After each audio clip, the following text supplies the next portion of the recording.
नमस्कार. जावेद तांबोळी ऑफिशियल या युट्यूब चॅनलवर आपल्या सर्वांचं पुन्हा एकदा स्वागत आहे. मित्रांनो, आज एका महत्वाच्या विषयावर आपल्याला चर्चा करायची आहे.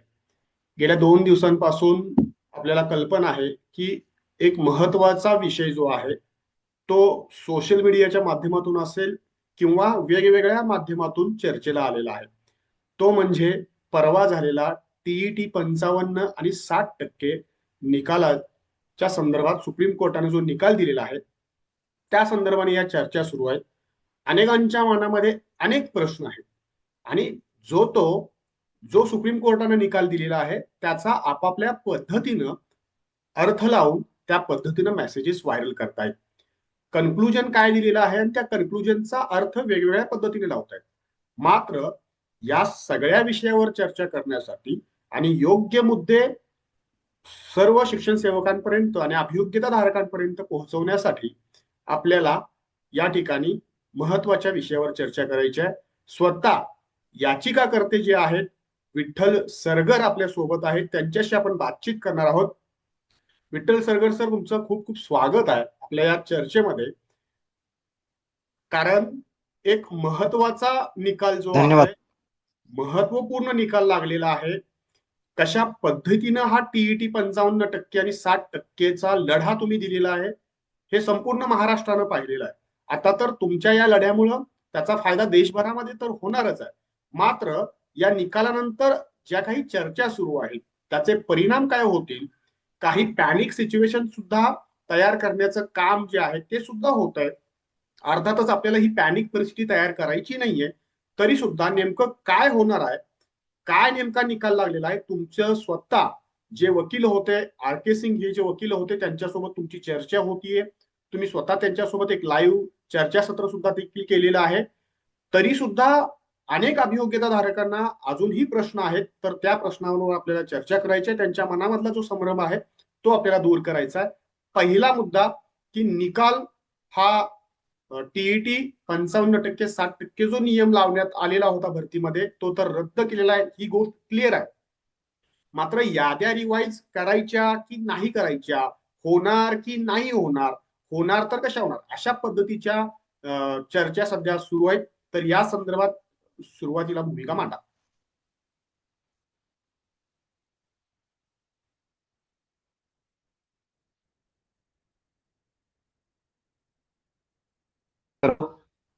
आवाज माझा येतोय सर?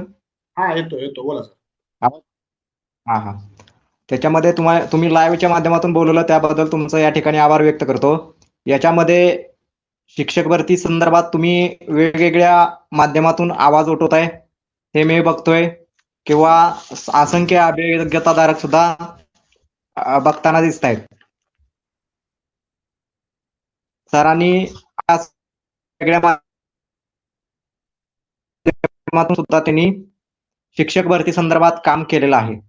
याच्यामध्ये आता जो महत्वाचा मुद्दा म्हणजे औरंगाबाद उच्च न्यायालयामध्ये त्या ठिकाणी पिटिशनर जे होते साधारणतः 500 ते 700च्या आसपास एकूण पिटिशनरची संख्या होती सर. त्याच्यामध्ये जवळपास पिटिशनर आहेत 300च्या आसपास मी स्वतः त्या ठिकाणी घेऊन गेलो होतो. मी स्वतः त्या ठिकाणी 5 याचिका दाखल केलेल्या होत्या. तुम्हाला पण याची पूर्वकल्पना आहे.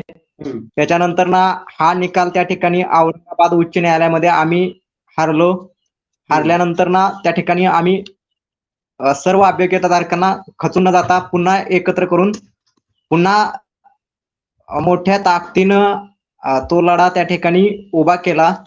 आणि त्यानंतर ना आम्ही सुप्रीम कोर्टामध्ये गेलो आणि सुप्रीम कोर्टामध्ये जात असताना एकंदरीत केसचा पूर्ण स्टडी केला आणि त्याच्यामध्ये असं दिसून आलं की ही केस आपण बाबा हारणारच नाही. आणि त्याच्यानंतर ना महत्वाचा मुद्दा म्हणजे त्या ठिकाणी जो विषय होता तो म्हणजे पैशाचा, आर्थिक बाबीचा विषय होता.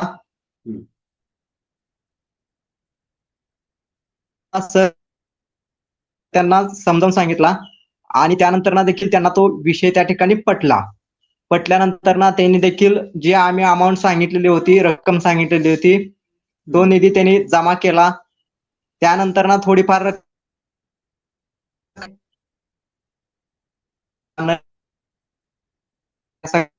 धावपळ सर्व काम सोडून मी तर 2 वर्ष झालं त्याच्यामध्येच होतो. अच्छा. पूर्ण एक हिअरिंग सुद्धा या याचिकेमधली सोडलेली नाही उच्च न्यायालयातली. तर मी प्रत्येक हिअरिंगला उपस्थित होतो.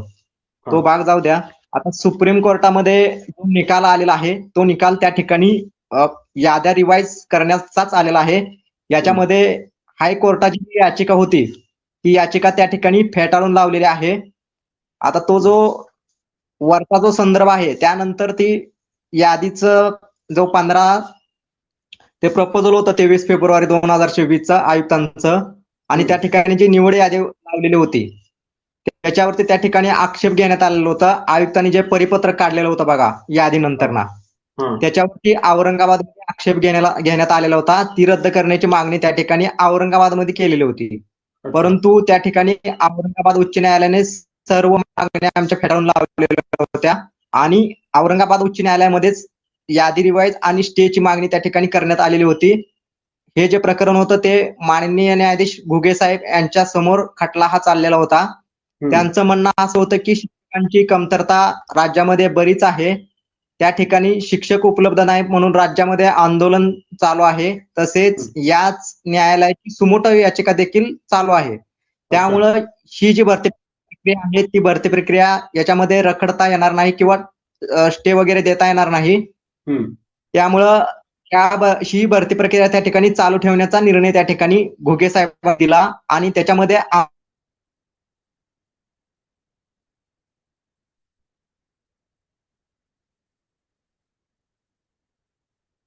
केला तर त्या पिटिशनरचं त्या ठिकाणी समायोजन करण्यात येईल त्यांच्या पसंतीनुसार. जर आम्ही त्या ठिकाणी याचिका जर जिंकलो असतो तर हे जे 600 पिटिशनर होते त्या 600 पिटिशनर त्या ठिकाणी त्यांच्या पसंतीक्रमानुसार पहिल्या पसंतीक्रम किंवा दुसऱ्या पसंतीक्रमानुसार त्या ठिकाणी समायोजन झालेलं असतं. बिलकुल. परंतु दुर्दैवानं आमचं दुर्भाग्य आम्ही त्या ठिकाणी याचिका हारलो आणि सुप्रीम कोर्टामध्ये गेलो. आता सुप्रीम कोर्टामध्ये जात असताना त्या ठिकाणी सिनियर काउन्सिल म्हणून पटवालिया जे नामांकित वकील होते पंजाब हरियाणा उच्च न्यायालयाचे ते एक जज म्हणून त्यांनी काम केलेलं आहे. तसेच त्यांचे वडील देखील सुप्रीम कोर्टाचे न्यायाधीश होते. त्यामुळं हा वकील आम्ही द्यायचा त्या ठिकाणी निश्चित केला आणि त्यांची फी देखील तुम्ही त्या ठिकाणी ऑनलाईन तपासू शकताय. या सर्व एवढ्या आर्थिक बाबी आम्ही सहन करून कष्ट करून त्या ठिकाणी गेलो आणि त्या ठिकाणी जाण्याचा हेतू आमचा हाच होता की औरंगाबादची अंतरिम ऑर्डर त्या ठिकाणी लागू होईल. दोनच ऑप्शन होतं याच्यामध्ये, एक तर आणणे दूर होईल किंवा पिटिशनर इन होतील. या हेतून आम्ही त्या ठिकाणी गेलेलो होतो सर्व सुप्रीम कोर्टामध्ये. आणि त्या 2 बाबी होत्या त्याच्यामध्ये, एक तर यादी रिवाईज होणार किंवा पिटिशनरला काहीतरी थोडंफार बेनिफिट होईल अशा स्वरूपाचा आमचा एक अंदाज होता आणि आम्ही देखील त्या पिटिशनरला आमच्यात समजावून सांगितलेलं होतं. त्यानुसार आम्ही सुप्रीम कोर्टामध्ये सर गेलो आणि तुम्हाला पण याची पूर्ण कल्पना असेलच असं मला वाटतंय की मी जे बोलतोय ते तुम्हाला माहितच आहे. याच्यामध्ये कुठलीही म्हणजे खोटापणा नाही किंवा मी चुकीची माहिती देत नाही. जे आम्ही पिटिशनरला सांगितलं तेच मी त्या ठिकाणी लाईव्हच्या माध्यमातून सांगतोय. याच्यामध्ये आम्ही त्यांची पण कोणाची फसवणूक केलेली नाही. जे काय सत्य परिस्थिती आहे ती सत्य परिस्थिती या ठिकाणी सांगण्याचा मी प्रयत्न करतोय. त्याच्यामध्ये जे परिपत्रक होतं ते आउटसाइडर ओबीसीचं सर होतं. आउटसाइडर ओबीसी प्रदीप कुमार हा दुसऱ्या राज्यातला विद्यार्थी होता. दुसऱ्या राज्यातला विद्यार्थी असल्यामुळे त्याने दिल्लीच्या शिक्षक भरतीमध्ये भाग घेतला होता. त्याच्यात आउटसाइडर ओबीसी किंवा आउटसाइडर आरक्षित प्रवर्गातला असेल किंवा कुठल्या पण प्रवर्गातला असेल तर त्याला आपल्या राज्यामध्ये खुल्या प्रवर्गातच गणलं जातं. तसाच दिल्लीचा तो सुद्धा नियम आहे. परंतु या ठिकाणी चुकून म्हणा किंवा अनावधानानं म्हणा किंवा शिक्षण विभागाकडून तो निर्णय लागू करण्यात आला. या ठिकाणी 22 तारखेला आयुक्तांनी ते स्वतः प्रस्ताव तयार केलेला होता. स्वतः प्रस्ताव करून माननीय आयुक्त सूरज मांढरे साहेब 22 फेब्रुवारी 2024ला त्या ठिकाणी मंत्रालयात पाठवला. 23 फेब्रुवारीला तत्काळ त्याला मंजुरी भेटली आणि 25 फेब्रुवारीला लागलेत. पण ही जी प्रक्रिया करत असताना ह्याच्यामध्ये थोडी म्हणजे गोपनीयता का ठेवण्यात आली हा एक विषय आहे. हा म्हणजे हा निर्णय एवढा असताना विद्यार्थ्यांना कळणं गरजेचं आलेलं होतं, कार्यक्रम उपलब्ध झालेलं होतं आता हा 55-60 हा नियम मूळतः चुकीचा नियम आहे. कोणत्याही राज्यामध्ये हा नियम लागू नाही. त्यामुळं आपल्या शिक्षक भरतीमध्ये का लागू केला? हा हा पण मग आमच्या एक डोक्यामध्ये विचार चालू होता आणि त्यामुळं हा चुकीचा नियम आहे आणि इथून पुढे हा लागून शिक्षक भरतीमध्ये लागू नये यासाठी हा लढा त्या ठिकाणी उभा केलेला होता. याच्यामध्ये 2-3 हेतू होतं. एक तर म्हणजे भविष्यात हा नियम लागू नये. दुसरा विषय अन्याय दूर व्हावा आणि तिसरा विषय जर पिटिशनरचा फायदा झाला तर झाला. या 2-3 हेतूने आम्ही त्या ठिकाणी तो लढा उभा केलेला होता आणि त्यानंतर ना सुप्रीम कोर्टामध्ये सुद्धा त्याच ताकदीनं आणि त्याच स्टेजनं आम्ही तो लढा त्या ठिकाणी लढलेला आहे. त्याच्यामध्ये शासनाने त्या ठिकाणी दिरंगाई केल्यामुळं पहिलं जे 7 महिने होतं, 7 महिन्यामध्ये शपथपत्र दाखल न केल्यामुळं विलंब लागल्यामुळं त्या ठिकाणी तो खटला प्रलंबित झाला. पुढच्या 3 ते 4 महिन्यामध्ये ते प्रकरण निकाली निघालं. म्हणजे त्याचा निकाल देखील लागला. आमचं जे वकील होतं सिनियर काउन्सिल त्यांनी देखील त्या ठिकाणी जज साहेबांना रिक्वेस्ट करून ते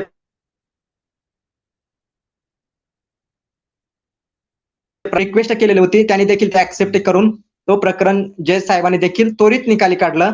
त्याच्यामध्ये जो सुप्रीम कोर्टाचा निर्णय आहे तो हायकोर्टाची जी प्रेयर होती ती प्रेयर त्या ठिकाणी आमची मान्य केली आणि उच्च न्यायालयाचा जो निर्णय होता तो त्या ठिकाणी रद्द केला.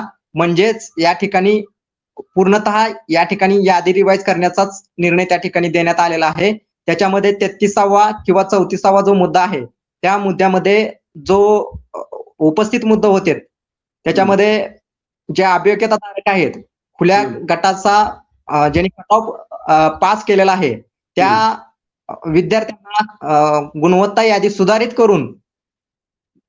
गुणवत्ता यादीत त्या विद्यार्थ्यांना स्थान देण्यात यावं असं त्या ठिकाणी म्हटलेलं आहे. कोणत्याही मागास प्रवर्गीय अभियोग्यताधारकांना त्या ठिकाणी डावलण्यात येऊ नये अशा स्वरूपाचं जजमेंट आहे. त्याच्यामध्ये मुंबई हायकोर्टाचं जे वरचा पॅराग्राफ मध्ये त्याच्याशी थोडंसं म्हणजे समजण्यामध्ये थोडंसं हे होतंय, गडबड होते. त्याच्यामध्ये 33 नंबर 34 नंबर हे दिलेला आहे, परंतु त्याच्यावरचा जो मुद्दा आहे तो त्या ठिकाणी हायकोर्टाची जे प्रेयर होती किंवा जो निकाल होता तो रद्द केल्यामुळे त्या ठिकाणी संपूर्णच यादी रद्द करावं लागते. आता हे जो न्यायालयाचा सुप्रीम कोर्टाचा निकाल आहे या निकालाचे अंमलबजावणी किंवा राज्य शासन याच्यावरती काय ऍक्शन घेत आहे हे निश्चितपणे सांगता येत नाही. परंतु येत्या 90 दिवसात राज्य शासनानं सकारात्मक निर्णय घ्यावा अशी आमची अपेक्षा आहे. अन्यथा जे जॉबला लागलेले आहेत किंवा निवड यादीमध्ये आहेत त्यांना विनाकारण याचा फटका बसू शकतो. म्हणजे कोण बाहेर येईल किंवा कोण आतमध्ये जाईल हे निश्चितपणे याच्यामध्ये सांगता येत नाही. या निर्णयाचा एवढाच फायदा आहे की जे मागास प्रवर्ग असतील ओबीसी किंवा एससी किंवा एसटी निश्चितपणे या ओबीसी प्रवर्गाचं त्या ठिकाणी 9 ते 10 मार्कानं मेरिट खाली येणं अपेक्षित आहे. त्याच्यानंतर ना एससी प्रवर्गाचं देखील त्या ठिकाणी 7-8 मार्कानं त्या ठिकाणी मेरिट कमी येणं अपेक्षित आहे. काही विद्यार्थ्यांना त्या ठिकाणी दूरचा जिल्हा देखील भेटलेला आहे. त्यामुळं राज्य शासन या निर्णयाकडे कशा पद्धतीनं बघतंय हे निश्चितपणे आम्हाला तर माहित नाही. याच्यामध्ये आम्ही सुप्रीम कोर्टाचा जो आदेश आहे तो फक्त आदेश त्या ठिकाणी यादी रिवाईज करण्याचाच आहे असं देखील त्या ठिकाणी आम्हाला वकिलांनी सांगितलेलं आहे. आणि 33 आणि 34 आमच्या पण मनात तोच संभ्रम होता. आम्ही मी असेल आमचं सहकारी मित्र कांदे सर आहिरे सर असतील यांनी देखील कॉन्टॅक्ट करून वकिलांशी त्या मुद्द्यावरती चर्चा केली होती.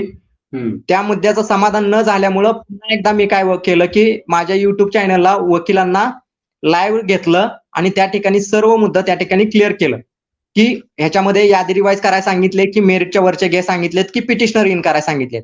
त्याच्यामध्ये सुद्धा त्या वकिलांनी सांगितलं की याच्यामध्ये फक्त आणि फक्त यादीच रिवाईज करायला सांगितलेले आहे.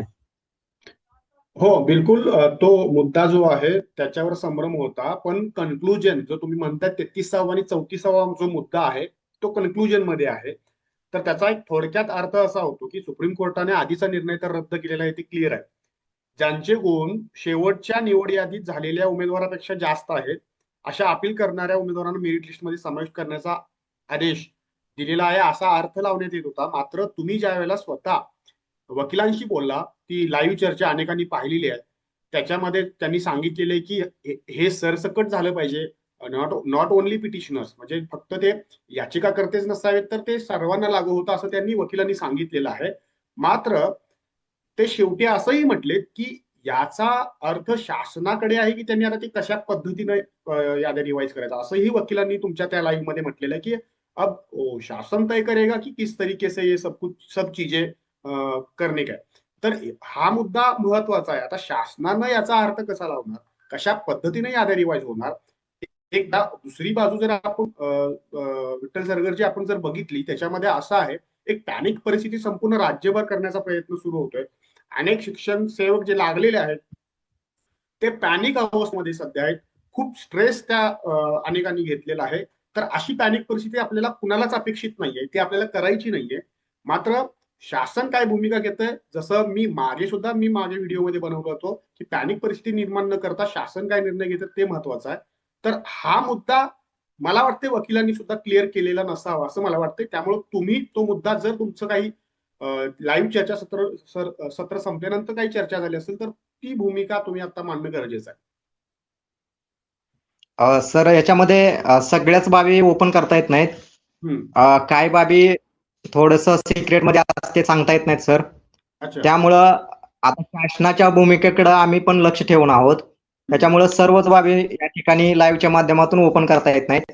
परंतु आम्हाला जो अर्थ सांगितलेला आहे आणि त्यांनी जे वकिलांचं गायडन्स आहे त्या गायडन्स प्रमाणे आणि आमचे जे पिटिशनर आहेत त्या पिटिशनरचा पण कुठंतरी थोडाफार विचार करायला पाहिजे सर. कारण स्वतः त्यांनी त्या ठिकाणी 25,000 असतील किंवा जी काय रक्कम असेल, 20,000, 25,000, 10,000, 5,000 काय जे असेल ती प्रत्येकानं दिलेली आहे काय ना काय रक्कम आम्हाला. आम्ही कुठल्याही राजकीय नेत्याचा त्या ठिकाणी रुपया घेतलेला नाही आणि त्यांनी 1 रुपयाची पण आम्हाला त्या ठिकाणी मदत केलेली नाही. त्यामुळं हा लढा जो आहे तो लढा आम्ही हा आर्थिक मुद्दा ठीक आहे, तो कोणतेही याचिका दाखल केल्यानंतर त्याचा खर्च वगैरे हा सगळ्या गोष्टी येतात. तुम्ही जसं म्हणताय की पिटिशनरना त्याचा फायदा झाला पाहिजे, जर निश्चितपणानं हा निर्णय रद्द तर झालेलाच आहे. त्यामुळं मेरिट मध्ये जे क्रॉस करणारे पिटिशनर्स आहेत त्यांना तर त्याचा फायदा होणारच आहे. त्यांना त्याचा फायदा होणार आहे. जर मेरिट क्रॉस करणारे कॅन्डिडेट नसतील किंवा पिटिशनर नसतील तर तरी सुद्धा फायदा होईल असं वाटतंय का, असं म्हणणं आहे का तुमचं?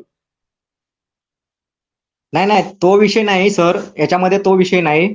याच्यामध्ये जे कॅन्डिडेट आहेत, ज्या कॅन्डिडेटनी स्वतः या ठिकाणी बराच त्रास सहन करून त्या ठिकाणी तो लढा लढलेला आहे. मी स्वतः त्या ठिकाणी 2 वर्ष या लढ्यामध्ये सहभागी होतो. बिलकुल. त्याच्यामध्ये महाराष्ट्रानं पाहिलेलं आहे, तुम्ही ते लढा दिलेला आहे, पाहिलेला आहे. बरोबर. याच्यामध्ये सांगायची अवस्था अशी होती की ट्रेन बंद असताना सुद्धा मी त्या ठिकाणी अडकून पडलो होतो आणि त्याच दिवशी लाईव्ह म्हणजे सुनावणी सुरू होती मुंबई उच्च न्यायालयामध्ये. अशा अवस्थेत पावसात भिजत जाऊन मी ती सुनावण्या केलेल्या आहेत आणि त्या ठिकाणी मुंबई उच्च न्यायालयामध्ये 500 आणि 1000 रुपयाच्या फीवर कुणी 200 रुपये सुद्धा दिलेले होते सर. अशा एवढ्या फी मध्ये त्या पिटिशनर मी त्या ठिकाणी ऍड केलेत सर. जे काय आता कसं आहे माहित आहे का, तुम्ही जर वकिलाकडे किंवा डॉक्टराकडे गेला तर त्या ठिकाणी तुमची परिस्थिती नाही म्हणून जर सांगितलं तर जमतंय का? त्या ठिकाणी जमत नाही ना. वकिलाला सांगा तुमची केस घेतोय का बघा. एखादा नामांकित वकील आहे त्याला म्हणा माझी फी, माझी गरीब परिस्थिती आहे आणि माझा तुम्ही खटला लढा. ते चालत नाही सर. पण आम्ही या ठिकाणी असं होऊ शकत नाही. तुमचा मुद्दा खरा आहे.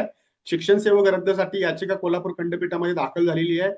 सिनियर कौन्सिल वकील ज्यावेळेला देतो आपण त्यावेळेला कशा पद्धतीने खर्च येतोय याची कल्पना सर्वांनाच आहे आणि तुम्ही लढा दिलेला आहे त्यामध्ये प्रश्नच नाहीये. याच्यामध्ये वैयक्तिक फायद्याचा पण विषय नाही सर. याच्यामध्ये आमची प्रियर पण यादी रिवाईजचीच होती आणि त्यानुसार याद्या रिवाईज करण्याची ऑर्डर पण निघालेली आहे. आणि दुसरा मुद्दा म्हणजे भविष्यात हा नियम लागू नये ही पण आमची त्या ठिकाणी मागणी होती आणि आमच्या सहित सर्व जे मागासवर्गीय आहेत त्या मागासवर्गीयांचा अन्याय दूर करावा ही त्याच्यातून आमची मागणी होती. आता ह्याच्यामध्ये शासन काय भूमिका घेतंय हे निश्चितपणे सांगता येत नाही. म्हणजे कोणत्या पद्धतीनं सर्व तुम्हाला काय अपेक्षित आहे की शासनाने काय भूमिका घ्यावी? नाही सर, तसा कसा आहे माहित आहे का सर, याच्यामध्ये सर्व अभियोग्यताधारक आहेत. सर्व अभियोग्यताधारकांना तसेच जे पिटिशनर असतील किंवा इतर जे आहेत लोक, त्या लोकांचा थोडासा कुठेतरी विचार करावा आणि त्या पद्धतीनं कोर्टाचं जे ऑर्डर आहे त्या कोर्ट ऑर्डर प्रमाणे त्या ठिकाणी त्यांनी निर्णय एवढंच अपेक्षित आहे.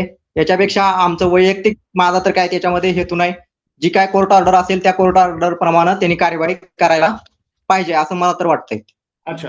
आता आपण असं गृहीत धरूया की तुमच्या मतानुसार किंवा या कोर्टाच्या आदेशानुसार याद्या रिवाईज होतील, शासनाने याद्या रिवाईज करण्याचा निर्णय घेतला असं एक समजूयात आपण. पण त्याच्यामुळं जे लागलेले आहेत किंवा ते कुठेतरी बाधित होतील का, अशा पद्धतीचाही प्रश्न आता सध्या निर्माण होतोय. तर तीही भूमिका क्लिअर करणं गरजेचं आहे. शासनानं अशीही भूमिका जर घेतली, याद्या रिवाईज करण्याबरोबरच जर कोणीही याच्यामध्ये बाधित होऊ नये अशा पद्धतीची जर भूमिका घेतली आणि जर जागा उपलब्ध करून दिल्या की ज्या नव्यानं भरतीमध्ये येणारच आहेत त्या जागा, जर त्या उपलब्ध करून दिल्या तर असं काही होऊ शकतं का? तुमच्या मते तुम्हाला काय वाटतं? सर, शासन या ठिकाणी कोणता निर्णय घेतोय जर भेटलं तर आम्हाला समजलं असतं, परंतु त्या ठिकाणी त्यांची भेट पण झालेली नाही. आणि भेट झाली असती तर सांगता आलं असतं की या ठिकाणी शासन काय करणार आहे किंवा शासनाची पुढची भूमिका काय आहे.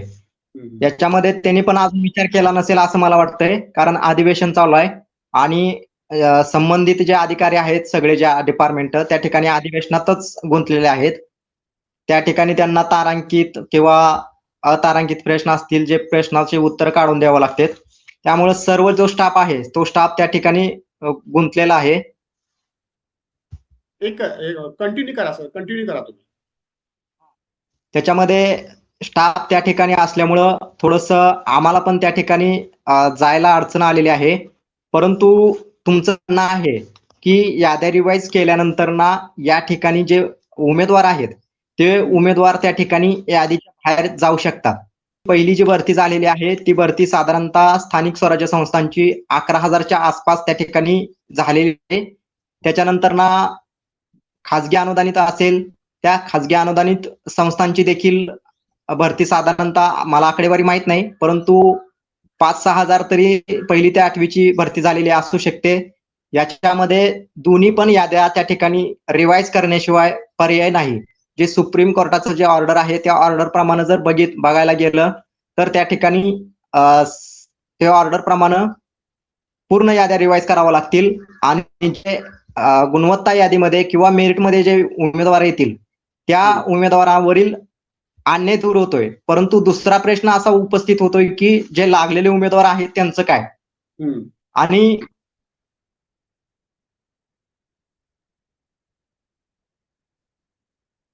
तो जिल्हा भेटलेला नाही, परंतु काय आता ज्या यादी लागलेल्या आहेत त्यांच्या काही मुलांना स्वतःचा जिल्हा पण भेटलेला आहे.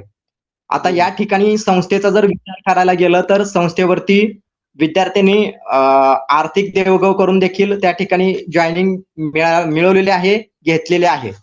याच्यामध्ये काही संस्थांनी घेतले नसतील, परंतु बऱ्याच संस्था या ठिकाणी पैसे घेऊन 90% राज्यातल्या ज्या संस्था आहेत त्या ठिकाणी आर्थिक देवघेव करूनच त्या ठिकाणी नियुक्ती देतात. त्यामुळं हा जो प्रश्न आहे तो प्रश्न तुमच्या किंवा माझ्या हातातला नाही. याच्यामध्ये तर्क किंवा वितर्क करून किंवा अनुमान करून काय सांगता येणार नाही सर. पण जो काय निर्णय आहे तो निर्णय असा आहे की या ठिकाणी याद्या रिवाईज करायला सांगितलेला आहे आणि मी पण 4 वेळेस खात्री केलेले आहे. हा जो निर्णय आहे तो त्या ठिकाणी याद्या रिवाईज करण्याचाच निर्णय आहे. त्याच्यानंतर ना जे पत्रकार असतील बांधव त्यांनी देखील या ठिकाणी बातम्या छापलेल्या आहेत. त्याच्यामध्ये त्यांनी आम्ही सांगितलं म्हणून छापल्या असं नाही होत. त्याच्यामध्ये त्यांचा देखील स्टडी त्या ठिकाणी असतोय. त्यांचे देखील त्या ठिकाणी तज्ञ लोक असतात. आजच्या ज्या बातम्या लागल्यात त्या बातम्या मुंबईतून लागलेल्या आहेत. त्यामुळं ह्या सगळ्या बाबीचा विचार केला असता त्या ठिकाणी या ठिकाणी मी तर कशाला खोटं बोलू किंवा वकील कशाला खोटं बोलतील किंवा पत्रकार कशाला खोटं बोलतील, हा निर्णय असा आहे म्हणून. त्याच्यामध्ये फक्त याद्या रिवाईज करण्यात सांगितलेल्या आहेत. त्याच्यामध्ये खालचं जे मुद्दा आहे 2-3 त्यामुळे थोडंसं कन्फ्युज होतंय. परंतु हा जो निर्णय आहे तो निर्णय आम्हाला वकिलांनी 100% सांगितलं की ह्या निर्णयाप्रमाणे याद्या रिवाईज कराव्या लागतील. परंतु शासन काय भूमिका घेत आहे हे गुलदस्त्यात आहे. आता शासनावरती डिपेंड आहे शासन काय करणार किंवा पुढची काय भूमिका घेणार. त्याच्यानंतर ना दुसरा महत्वाचा मुद्दा म्हणजे जे यादी रिवाईज केल्यानंतर ना बाहेर पडणारे जे विद्यार्थी आहेत त्यांना सुप्रीम कोर्टाचे दरवाजे पूर्णतः बंद झालेले आहेत. त्यांना त्या ठिकाणी अपील करता येणार नाही किंवा पुनर्विचार याचिका किंवा काहीच करता येणार नाही. त्यांना आम्ही ज्यावेळेस याचिका दाखल केलेली होती त्याच वेळेस त्यांनी त्या ठिकाणी बाजू मांडणं गरजेचं होतं. परंतु आता जे यादी रिवाईज केल्यानंतर ना बाहेर पडणारे जे विद्यार्थी आहेत त्या विद्यार्थ्यांनी त्या ठिकाणी जाणं गरजेचं होतं पण गेले नाहीत. याच्यानंतर ना जो महत्वाचा मुद्दा म्हणजे जे बाहेर पडणारे उमेदवार आहेत त्या उमेदवारांनी तुम्हाला किंवा मला प्रश्न विचारण्यापेक्षा शासनाला आमचं काय करणार हे विचारलं तर त्या ठिकाणी तोडगा निघू शकतो सर. तो आपण त्या ठिकाणी तोडगा काढू शकणार नाही किंवा तर्क वितर्क बोलणं उचित नाही. जो न्यायालयीन निर्णय आहे, सुप्रीम कोर्टाचा आदेश आहे, ते काय खालचं कोर्ट पण नाही किंवा त्याच्यामध्ये आपण न्यायालयावरती जो निकाल आहे त्याच्यावरती टीका टिप्पणी पण करणं योग्य नाही. जो निर्णय आहे न्यायदेवतेने दिलेला तो रिवायचा आहे आणि त्याप्रमाणे त्या ठिकाणी कार्यवाही होईल किंवा राज्य शासन काय करल हे आपण त्या ठिकाणी निश्चितपणे सांगता येत नाही. परंतु 90 दिवसाच्या आतमध्ये याच्यावरती जर योग्य निर्णय नाही घेतला तर त्या ठिकाणी आम्ही पुन्हा एकदा म्हणजे अवमान याचिका सुप्रीम कोर्टामध्ये दाखल करणार आहोत आणि हा लढा काय आम्ही सोडणार नाही. म्हणजे आमच्यावरचा अन्याय जोपर्यंत दूर होत नाही तोपर्यंत आम्ही या ठिकाणी थांबणार नाही सर. जो काय लढा आहे तो लढा चालूच आहे.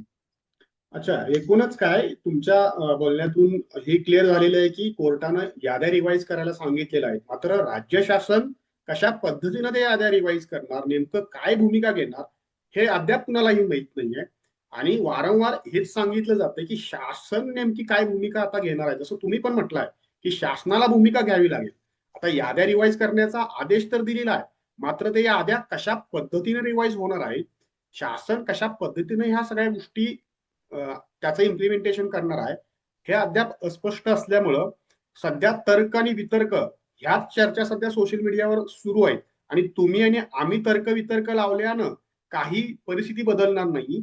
आणि जर काही बदल झालाच नाही तर तुम्ही जसं म्हणताय की आम्ही पुन्हा एकदा अवमान याचिका जी आहे ती दाखल करू. मात्र कन्फ्युजन हे होतं, याद्या तर रिवाईज करायचं हे स्वतः वकिलांनी सुद्धा लाईव्ह सांगितलेलं आहे. कन्फ्युजन यामध्ये होतं की जो कन्क्लुजनचा मुद्दा होता 33वा आणि 34वा की तो नेमका कशा आवाज गेला पद्धत सर. एक मिनिट.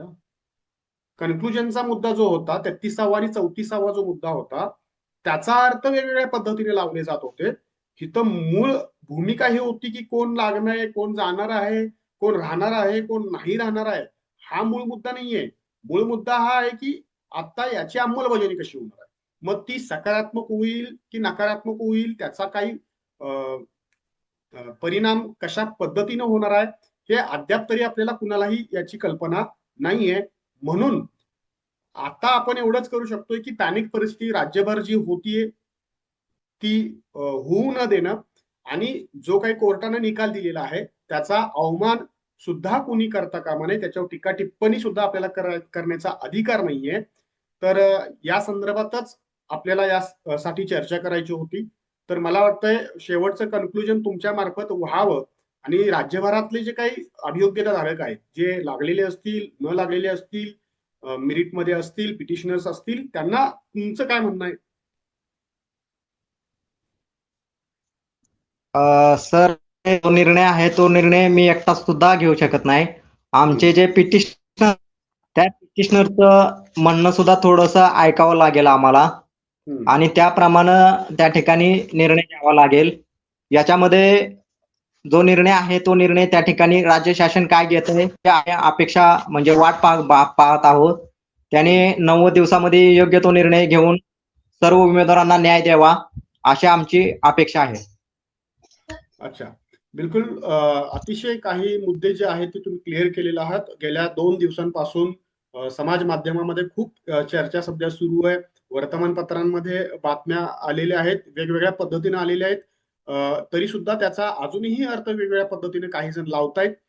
मात्र तुम्ही अनेक मुद्दे जे आहेत ते क्लिअर केलेले आहेत. जसं तुम्ही सुरुवातीला पण म्हटलं की काही मुद्दे आहेत की ज्या लाईव्ह मध्ये चर्चा सुद्धा त्याच्या करता येत नाही. तर काही मुद्दे तुमच्याकडे असतीलही कदाचित, पण मला वाटतंय बहुतांशी प्रश्नांची उत्तरे तुम्ही दिलेली आहात आणि राज्यभरातले जे अभियोग्यताधारक आहेत त्यांना अनेक प्रश्नांची उत्तरं या निमित्तानं मिळालेली असतील अशी अपेक्षा या मुलाखतीच्या माध्यमातून करतो. आणि तुम्ही या ठिकाणी चर्चेला आलात आणि अनेक प्रश्न जे आहेत त्याचे एक सविस्तर स्पष्ट उत्तर दिलं, त्याबद्दल तुमचे खूप खूप धन्यवाद, आभारी आहे.